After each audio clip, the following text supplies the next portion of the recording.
Hello friends, welcome to Karikanchi. இன்றைக்கி நம்ம வீடியோவில் ஸ்வீட் வெரைட்டி தான் பார்க்க போகிறோம்.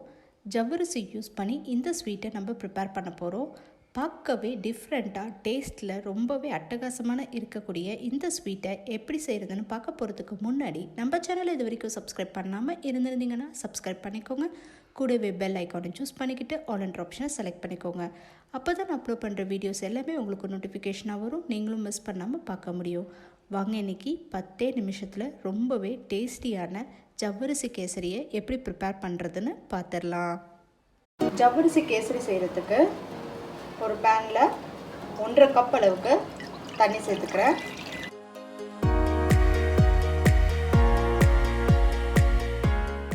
தண்ணி ஒரு கொதி வந்த உடனே ஒரு 1/2 கப் அளவுக்கு ஜவ்வரிசி ஆட் பண்ணிக்கிறேன். நான் நைலான் ஜவ்வரிசி தான் யூஸ் பண்ணுறேன். நீங்கள் பெரிய ஜவ்வரிசி யூஸ் பண்ணுறீங்க அப்படின்னா கொஞ்ச நேரம் ஊற வச்சுட்டு நீங்கள் குக் பண்ணிங்கன்னா சீக்கிரம் குக் ஆகிடும். நைலான் ஜவ்வரிசி சீக்கிரமாகவே குக் ஆகிடும் பெரிய ஜவ்வரிசி கம்பேர் பண்ணும்போது. அதனால் நான் ஊற வைக்கல, டைரெக்டாகவே ஆட் பண்ணிட்டேன். இப்போ இந்த ஜவ்வரிசி வேகட்டும். வெந்துருச்சுன்னா நமக்கு பார்த்திங்கன்னா கொஞ்சம் சைஸ் கொஞ்சம் பெருசாகிடும், அப்புறம் டிரான்ஸ்பரண்ட் ஆகிடும். ஸோ நமக்கு வேகட்டும். இப்போ அது கொஞ்சம் நேரம்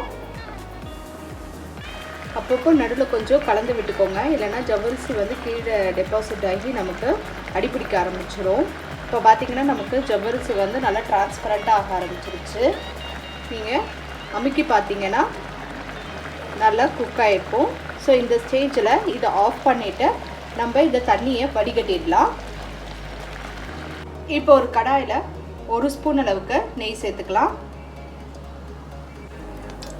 இப்போ இந்த நெய்யில் தேவையான அளவு முந்திரி சேர்த்துக்கலாம். சேர்த்துட்டு நல்லா கோல்டன் ப்ரௌன் வர வரைக்கும் வறுத்துக்கலாம். இப்போ முந்திரி நல்லா வறுபட்டுடுச்சு. இதை ஒரு பிளேட்க்கு ட்ரான்ஸ்ஃபர் பண்ணிடலாம். இப்போ இந்த நெய்யிலே நம்ம வடித்து வச்சிருந்த ஜவ்வரிசியை சேர்த்துடலாம். கொஞ்சம் சிம்மில் வச்சுக்கோங்க, இல்லைன்னா அடிப்பிடிக்க ஆரம்பிச்சிடும்.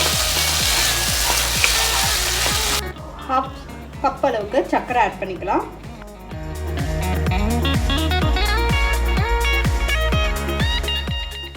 கூடவே ஃபுட் கலர் ஆட் பண்ணிக்கலாம். நான் இன்னைக்கு orange colour food colour add பண்ணுறேன்.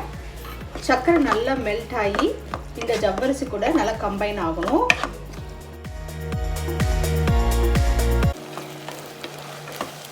இப்போ நம்ம சேர்த்து சர்க்கரைலாம் நல்லா ஜவ்வரிசியோட கம்பைன் ஆகி நல்லா திரண்டு வருது. இந்த ஸ்டேஜில் நம்ம ஒரு 1/2 ஸ்பூன் அளவுக்கு ஏலக்காய் தூள் சேர்த்துக்கலாம். கூடவே 1 ஸ்பூன் அளவுக்கு நெய் சேர்த்துக்கலாம். சேர்த்து நல்லா மிக்ஸ் பண்ணிக்கலாம்.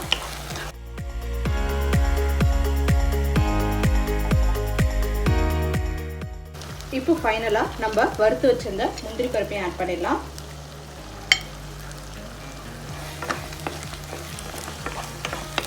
அவ்வளோதான். ஜஸ்ட் 10 நிமிஷத்துலேயே நம்ம சூப்பராக டேஸ்டியாக ஜவ்வரிசியில் கேசரி ரெடி பண்ணியாச்சு.